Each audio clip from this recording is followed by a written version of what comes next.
Tonight at 9, a teenager is now behind bars after officials say he threatened Diberville-High-School. WXXV News 25's Marco Bittnell has the latest on that arrest and how law enforcement agencies take these kind of threats very seriously. The Harrison County Sheriff's Department recently made an arrest on a teenager who made a threat against Diberville-High-School. Now, that threat is just one in a string of threats which have been made against schools across South Mississippi over the last year, and the sort of threat which law enforcement will never take lightly.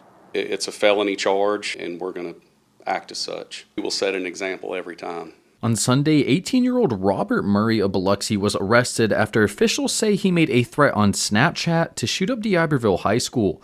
He's charged with making a terroristic threat and is now on a $50,000 bond. And according to Harrison County Sheriff Matt Haley, these sort of threats are something that they never disregard.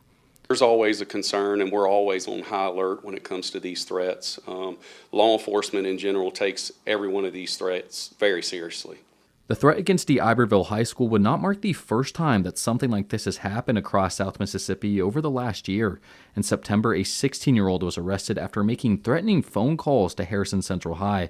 And back in May, West Harrison was put under lockdown after a caller had stated that they put a weapon and bombs inside the school. Situations such as these are something which law enforcement always has to be prepared for. We have a lot of procedures in place as far as this goes. Our officers train for this on a regular basis. We have school threat assessments that happen on a regular basis. There's always room for improvement, but we train regularly in case of such. And for those who might be thinking of making their own school threat in the future, Sheriff Matt Haley has one thing to say. So I want to be very clear. If you make a threat to the safety of our children, we will find you and we will arrest you. A very, very clear message from Sheriff Matt Haley, showing that they do not mess around when it comes to the safety of our schools. For now, reporting where you live in Harrison County, Marco Bittnell, WXXV News 25.